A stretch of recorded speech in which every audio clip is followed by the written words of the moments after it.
यह कहानी एक लड़की की है जो आधे घंटे से अपने बाल सुलझाने की कोशिश कर रही थी, लेकिन हालात कुछ ऐसे थे कि उसके बाल सुलझने के बजाय और ज्यादा उलझते जा रहे थे। वक्त तेजी से बीत रहा था। उसके पास सिर्फ 15 मिनट बचे थे क्योंकि उसे अपने दोस्त की पार्टी में जाना था। जब हर कोशिश नाकाम हो गई तो वह थक हार कर बिस्तर पर बैठ गई और फूट फूट कर रोने लगी। वैसे भी जब भी उससे कोई काम न बनता वह इसी तरह रोने लगती थी ताकि उसके दिल का बोझ हल्का हो सके। वह बिस्तर पर बैठी रो रही थी कि अचानक कमरे में ठंडी हवा का झोंका आया।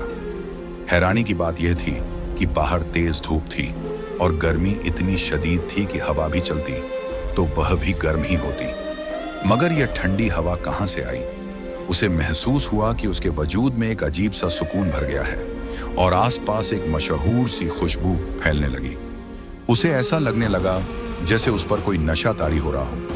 वह अभी इस अजीब एहसास से उबर भी नहीं पाई थी कि अचानक दरवाजे पर दस्तक हुई और उसकी कजिन कमरे में दाखिल हुई। लेकिन अंदर आते ही उसने जो देखा उससे उसकी चीख निकल गई। वह तेजी से भागती हुई उसके पास आई और बालों को छूकर बोली, तुमने अपने बालों के साथ क्या कर दिया है? लड़की ने बस इतना ही कहा कि सुलझ नहीं रहे। मगर जब उसकी कजिन उसे शीशे के सामने लेकर गई तो उसके पैरों तले जमीन खिसक गई। उसके बाल बुरी तरह उलझे हुए थे, जैसे किसी ने उन पर एल्फी लगा दी हो।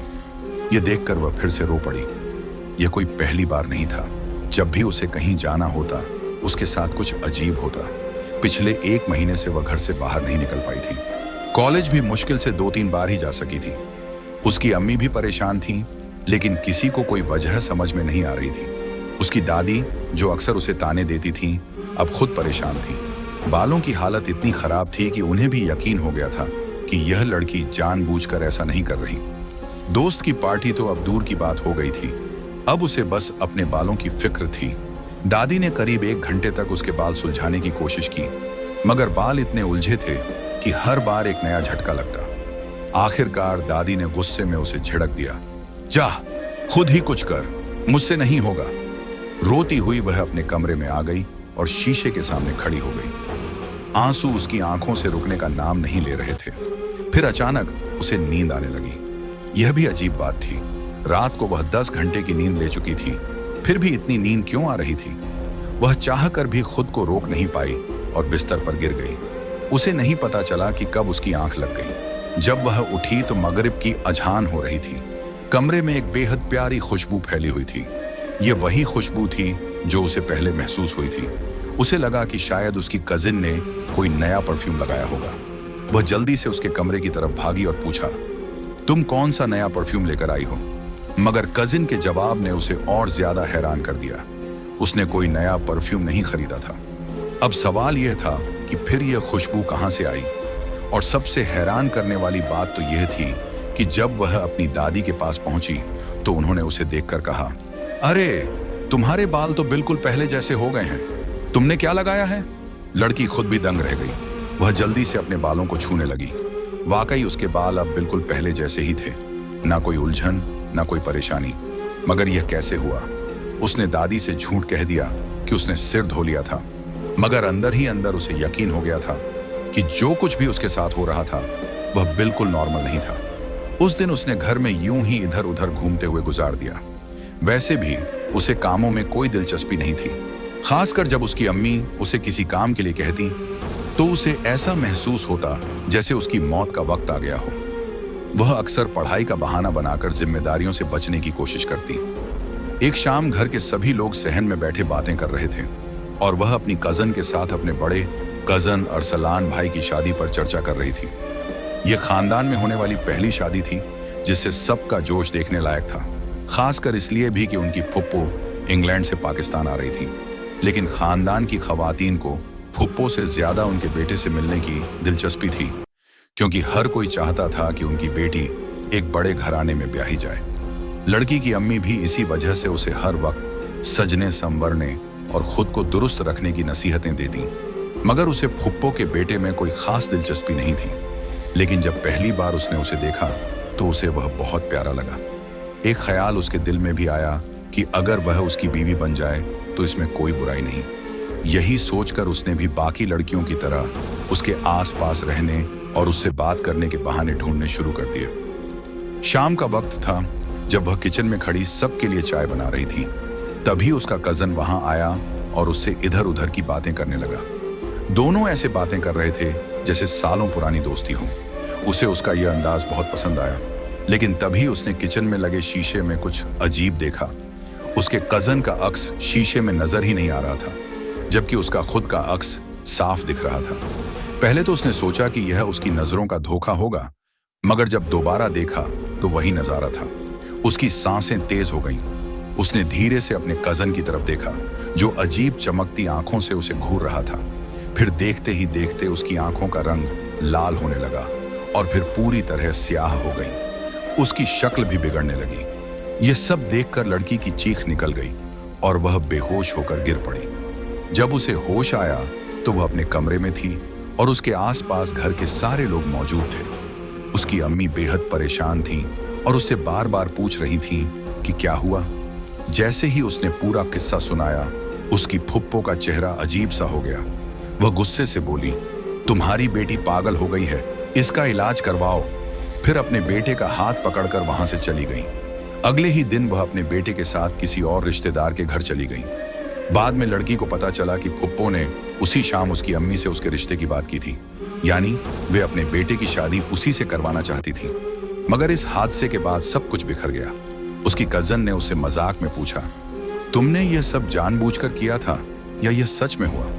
लड़की ने कसमें खाकर यकीन दिलाया कि जो कुछ उसने देखा वह हकीकत थी। उस दिन के बाद से उसने फुप्पो के बेटे से दूरी बना ली। जब भी वह आसपास होता तो वह नजरें फेर लेती। फिर एक रात का वाकया और भी डरावना था। वह अपने कमरे में लेटी हॉरर मूवी देख रही थी। कमरे की लाइट्स ऑफ थीं, जिससे माहौल और भी रहस्यमय लग रहा था।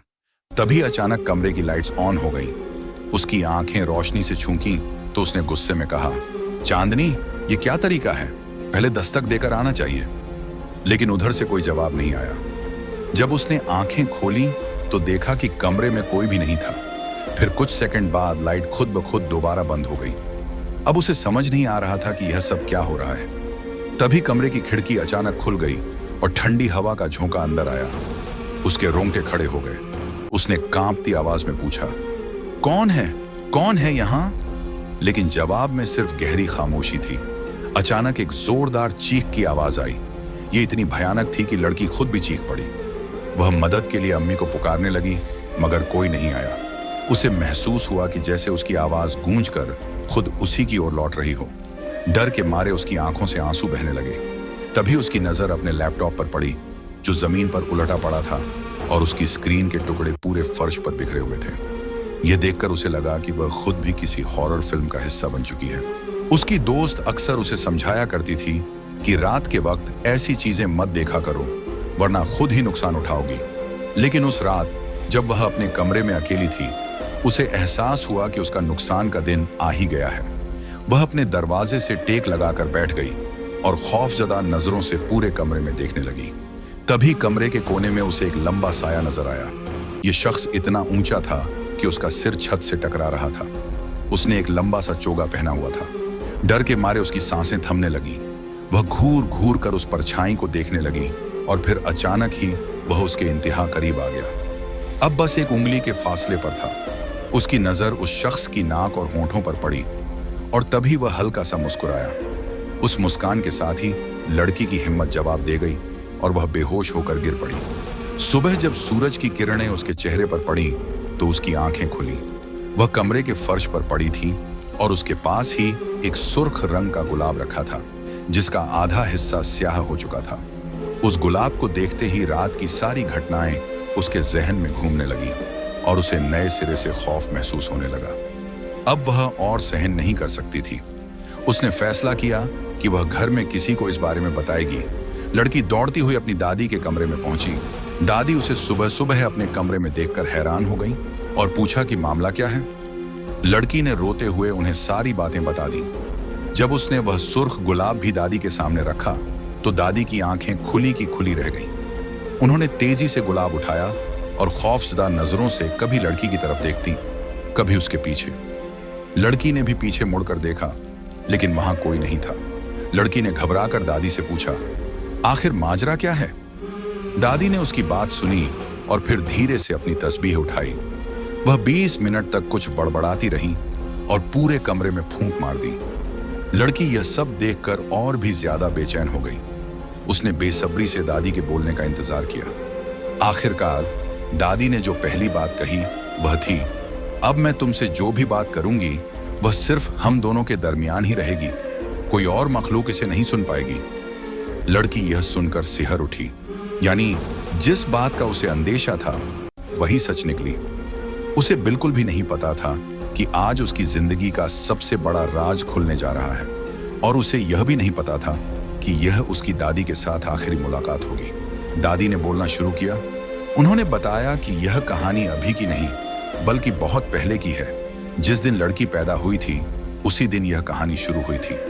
उस वक्त घर के हालात बहुत खराब थे, कभी कभार तो खाने के भी लाले पड़ जाते। लड़की का बाप शराब और जुए का आदी था, महीनों तक घर से गायब रहता और जब आता तो लड़की की माँ से पैसे छीनकर फिर चला जाता। उसी दौरान लड़की की माँ की तबीयत बहुत खराब हो गई। जब लड़की का जन्म होने वाला था तो घर में सिर्फ दादी मौजूद थी। उन्होंने पड़ोस की एक औरत की मदद से लड़की की माँ को अस्पताल ले जाने की कोशिश की, लेकिन रास्ते में रिक्शा खराब हो गया। परेशान होकर उन्होंने आसपास देखा तो पास ही एक बड़ा सा घर नजर आया जो उन्होंने पहले कभी नहीं देखा था। मजबूरन वे उसी घर की तरफ चल पड़ी। जब वे अंदर पहुंची तो दादी ने जो देखा वह उन्हें जिंदगी भर याद रहा। उस घर की औरतें इतनी हसीन थीं कि कोई मर्द उन्हें देख ले तो अपना ईमान खो बैठे। लेकिन सबसे ज्यादा हैरत की बात यह थी कि वे औरतें जितनी खूबसूरत थीं, उनके मर्द उनसे भी ज्यादा हसीन थे। वे औरतें बेहद मेहरबान थीं।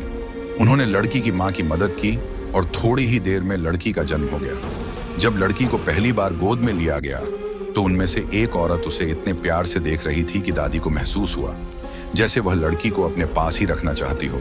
और फिर जो बात हुई वह और भी ज्यादा अजीब थी। उस औरत ने अपने बेटे को बुलाया और उसे लड़की के कान में अजहान देने को कहा। जब वह लड़का आया तो उसने लड़की को देखा और कुछ पलों के लिए जैसे जम ही गया। उसकी हालत भी अपनी माँ जैसी थी, मानो वह भी लड़की को छोड़ना नहीं चाहता हो। फिर जब अजान दी गई तो वह औरत दादी से बोली, मैं चाहती हूँ कि इस बच्ची की शादी मेरे बेटे से हो। यह सुनकर दादी को गुस्सा आ गया, तुम्हारा बेटा जवान है और यह बच्ची अभी अभी पैदा हुई है, यह मुमकिन नहीं। दादी ने सख्ती से जवाब दिया। यह सुनकर वह औरत मायूस हो गई, लेकिन फिर उसके चेहरे पर गुस्सा उभर आया। इससे पहले कि वह कुछ कहती, दूसरी औरत ने उसे शांत किया। फिर उसने दादी से सिर्फ इतना कहा, हम बहुत जल्द अपनी अमानत लेने वापस आएंगे। हमने आपकी मदद की है, अब आपको भी हमें कुछ देना होगा। दादी को जब गुस्सा आया तो उन्होंने किसी की परवाह नहीं की, यहां तक कि अपनी बहू यानी उसकी मां की हालत की भी फिक्र नहीं की। वह उसे जबरदस्ती उठाकर बच्चे को भी बाजू में लिया और पास की एक महल्ले की औरत को साथ लेकर घर से बाहर निकल गई। मगर जैसे ही उन्होंने कुछ दूरी पर जाकर पीछे मुड़कर देखा तो उनके होश उड़ गए। वहां जहां उनका घर हुआ करता था अब कुछ भी नहीं था, ना दीवारें, ना छत, ना कोई निशान। उसकी मां तो पहले ही तकलीफ में थी, वह इन बातों पर ज्यादा गौर नहीं कर सकी, लेकिन दादी और वह महल्ले की औरत पूरी तरह से सहम चुकी थी। अब उन्हें यकीन हो गया था कि वे जिनके पास गई थी वे आम इंसान नहीं थे बल्कि किसी और ही दुनिया की मखलूक थे। दोनों ने खुदा का शुक्र अदा किया कि वे सही सलामत वहां से बाहर निकल आईं। लेकिन एक बात बार बार दादी के जहन में गूंज रही थी, उस औरत के कहे हुए शब्द, हम बहुत जल्द अपनी अमानत वापस लेकर चले जाएंगे। इसके बाद हालात अचानक बदलने लगे। घर में बरकत होने लगी, पैसे की तंगी खत्म हो गई। उसके अब्बा ने शराब और जुए से तौबा कर ली और एक छोटा सा कारोबार शुरू किया। देखते ही देखते कारोबार इतना फलने फूलने लगा कि उन्होंने अपने बाकी भाइयों को भी इसमें शामिल कर लिया। सबने मिलकर एक बड़ा सा मकान बना लिया और हंसी खुशी रहने लगे। वक्त के साथ दादी उन औरतों और उस अजीब वाकये को भूल गईं, लेकिन अब जाकर उन्हें समझ आ रहा था कि वे लोग वापस आ चुके हैं और इस बार उनका मकसद सिर्फ लौटना नहीं बल्कि उसे अपने साथ ले जाना है। जब दादी ने यह सब बताया तो उसका दिल दहल गया। उसे लगा जैसे आसमान उसके सर पर आ गिरा हो। उसकी आंखों से आंसू रुकने का नाम नहीं ले रहे थे। दादी ने उसे सीने से लगा लिया और भरोसा दिलाया, मेरे होते हुए कोई तुम्हें मुझसे छीन नहीं सकता, ना ही कोई तुम्हें कहीं ले जा सकता है। तुम फिक्र मत करो, मैं इसका हल निकाल लूंगी। दादी की बातों से उसे कुछ हद तक तसल्ली तो मिली, लेकिन जब भी वह जिन की बात सोचती, उसका दिल फिर से दहशत से भर जाता। दादी ने उसे एक दुआ दी और सख्ती से हिदायत की कि वह इसे हर वक्त पढ़ती रहे। उन्होंने वह दुआ एक कागज पर लिखकर दी, जिसे उसने जोर से अपनी मुट्ठी में दबा लिया। वह पूरा दिन सहमे हुए इधर उधर देखते हुए गुजरा। अजीब सा डर उसके भीतर समाया हुआ था, जैसे कोई उसे लगातार घूर रहा हो। उसकी यह हरकतें देखकर उसकी कजन ने भी उसे टोक दिया। ये क्या चोरों की तरह इधर उधर देख रही हो, इंसानों की तरह बैठो। मगर उसने कोई जवाब नहीं दिया। दिन तो जैसे तैसे बीत गया, लेकिन असली मुश्किल रात में आने वाली थी। उसने अपनी कजन से कहा कि वह उसके साथ सो जाए, लेकिन उसने मना कर दिया। माँ ने भी उसकी बात टाल दी। गुस्से में उसने सोचा, सब मतलबी हैं, और अपने कमरे में चली गई। जैसे ही वह कमरे में दाखिल हुई, एक बेहद मीठी खुशबू से उसका स्वागत हुआ। यह खुशबू पहले आई खुशबुओं से बिल्कुल अलग थी। हर बार की खुशबू पिछली बार से ज्यादा गहरी होती जा रही थी। अचानक उसके अंदर एक अजीब सा सुरूर छाने लगा, जैसे कोई नशा हो, कोई जादू हो, जिससे वह खुद को रोक नहीं पा रही थी।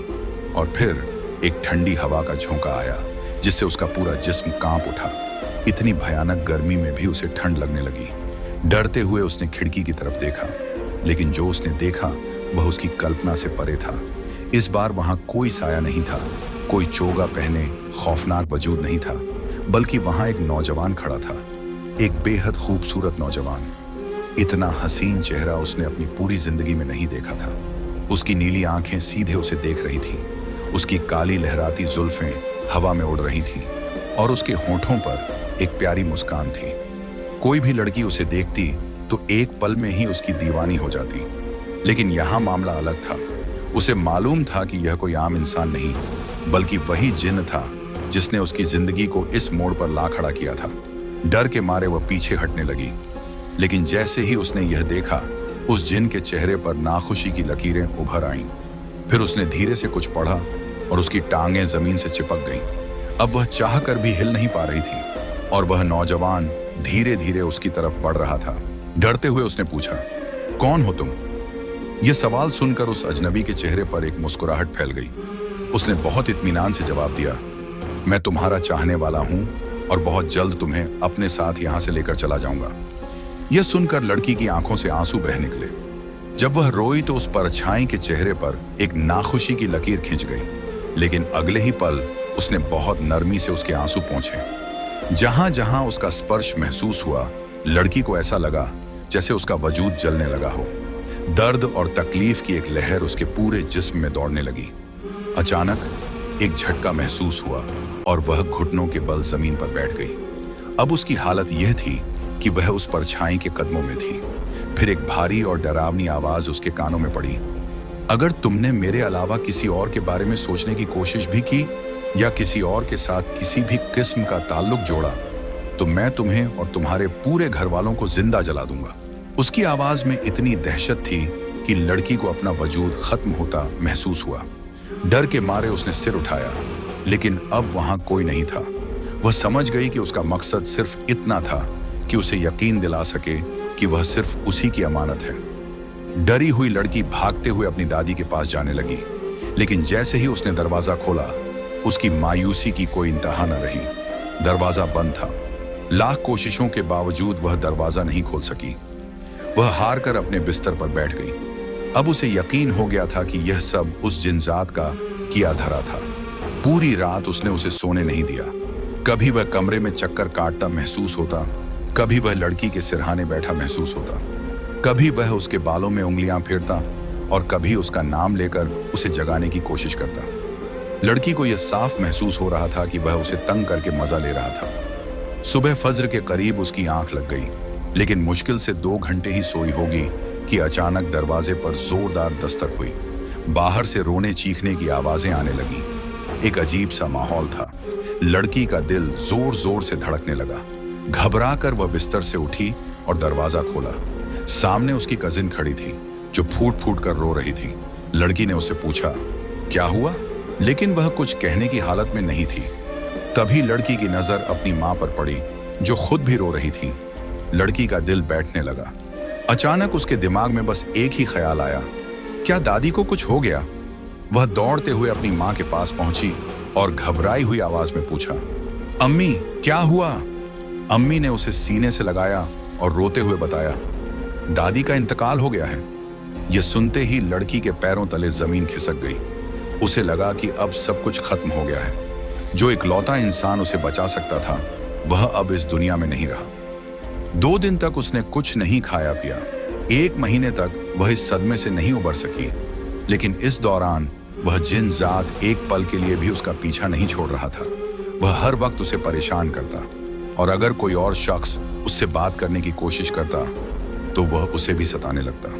फिर एक दिन जुम्मे का दिन था। लड़की की फुफ्फो घर आई हुई थी। तब उसकी फुप्पो ने उसकी तरफ देखकर कहा, अरे सारा, तुम तो पहले से भी ज्यादा खूबसूरत हो गई हो। यह सुनकर सारा को अजीब लगा क्योंकि यह ऐसी बातें करने का वक्त नहीं था। फिर भी उसने जबरदस्ती मुस्कुराकर जवाब दिया।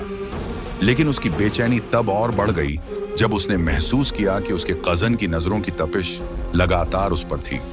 वह जानती थी कि अगर जिन साद एक जिन आ गया तो हालात और बिगड़ सकते हैं। वह किसी भी तरह का तमाशा नहीं चाहती थी, इसलिए चुपचाप वहां से उठकर छत पर चली गई। छत पर खड़े उसे कुछ ही पल हुए थे कि उसे महसूस हुआ कोई उसके पीछे आकर खड़ा हो गया है।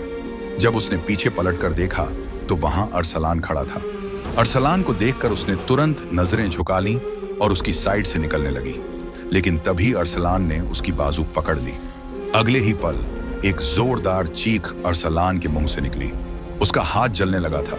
सारा ने तुरंत समझ लिया कि जिन साद वहां आ चुका है। अरसलान दर्द से चीख रहा था। उसका बुरा हाल था। उसकी चीखों की आवाज सुनकर सारे घर वाले छत पर आ गए। जब उन्होंने अरसलान के जले हुए हाथ को देखा तो हैरान रह गए। सभी सवालिया निगाहों से सारा की तरफ देखने लगे। सारा समझ नहीं पा रही थी कि वह इस बारे में क्या कहे। अरसलान ने अपने साथ हुई घटना सबको बता दी, लेकिन किसी ने यह नहीं सोचा कि उसने जबरदस्ती सारा का हाथ पकड़ने की कोशिश की थी। इसके उलट उसकी मां ने तुरंत सारा पर इल्जाम लगाना शुरू कर दिया। यह मेरे बेटे पर इल्जाम लगा रही है, जबकि सबसे बड़ी डायन तो यह खुद ही है। मैं तो सोच रही थी कि इसे अपने घर की बहू बनाऊंगी, लेकिन अब तो मुझे इससे 40 फुट के फासले पर रहना होगा। धीरे धीरे यह बात पूरे खानदान में फैल गई कि सारा जादूगरनी है। लोग उसके बारे में अजीबोगरीब बातें करने लगे। उसकी फुप्पो जहां भी जाती अरसलान को अपने साथ लेकर जाती और सबको उसका जला हुआ हाथ दिखाती। इस अफवाह का असर यह हुआ कि उसके घर में आने वाले रिश्ते भी बंद हो गए। कभी जो कज्जन उसकी तारीफ किया करती थी, अब वही अपनी मंगनी की तैयारियों में लगी थी, जबकि सारा अकेले इस जिन जात की उलझन में फंसी थी। यह जिन साद उसे पूरी तरह से छोड़ भी नहीं रहा था और पूरी तरह से अपना भी नहीं रहा था। कई कई दिन वह गायब रहता, लेकिन जब लौट कर आता तो कोई ना कोई नई मुसीबत खड़ी कर देता। रातों को वह जबरदस्ती उसे जगाकर छत पर ले जाता और घंटों बातें करता। अगर सारा किसी और शख्स से बात कर लेती तो वह उस इंसान को नुकसान पहुंचाता और साथ ही सारा को भी तकलीफ देता।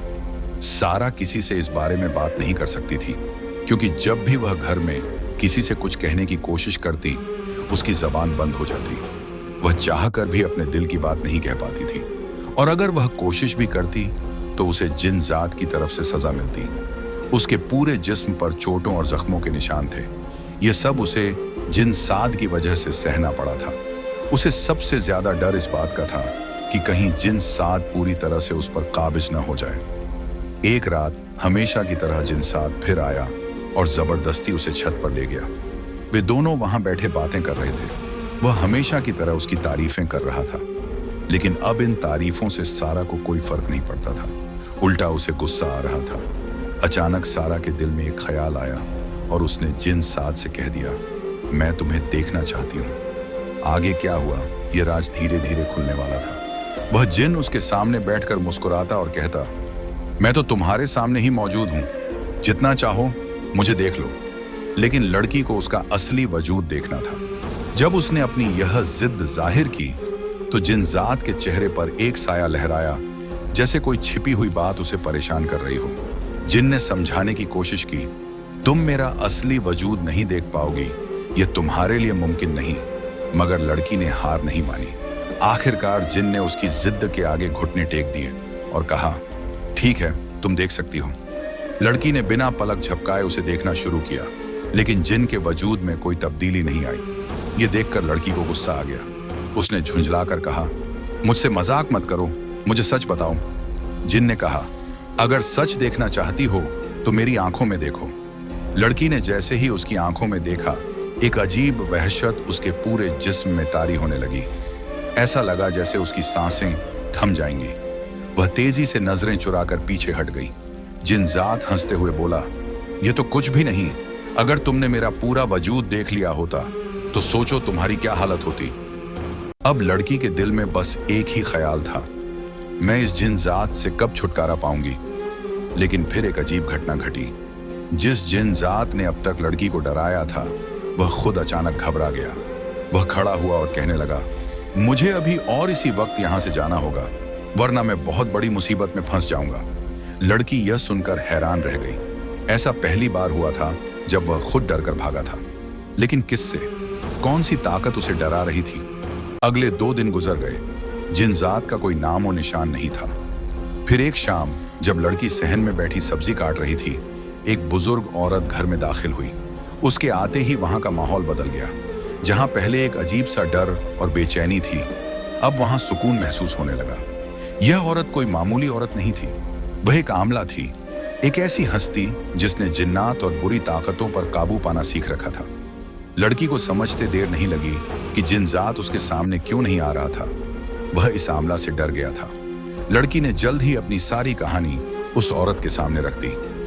आमला ने उसे दिलासा दिया, परेशान मत हो, मैं तुम्हें एक वजीफा बताऊंगी जिससे तुम्हारी यह मुश्किल खत्म हो जाएगी। लड़की ने उस वजीफे को पूरी ईमानदारी से करना शुरू किया। जिनजात बार बार उसे भटकाने की कोशिश करता, लेकिन अब वह कमजोर नहीं पड़ी। धीरे धीरे जिन का असर खत्म होने लगा और एक दिन आमला ने लड़की को खुशखबरी दी, अब वह जिन तुम्हें परेशान नहीं करेगा, मैंने उसे कैद कर लिया है। इसके बाद लड़की के घर दोबारा रिश्ते आने लगे, मगर उसकी अम्मी किसी भी रिश्ते के लिए हामी नहीं भर रही थी। आखिरकार पता चला कि वह हमेशा से अपनी बेटी की शादी अपनी ननद के बेटे से करवाना चाहती थी। शुरू में लड़की का मन नहीं था, लेकिन मां के कहने पर उसने हामी भर दी। फिर उसकी धूमधाम से शादी हो गई और वह 2 बच्चों के साथ पुरसुकून जिंदगी जीने लगी। लेकिन आज भी जब वह उस दौर को याद करती है, उसकी रूह कांप जाती है। अगर वह बुजुर्ग औरत न होती तो शायद वह कभी उस जिनजात के चंगुल से बाहर नहीं निकल पाती।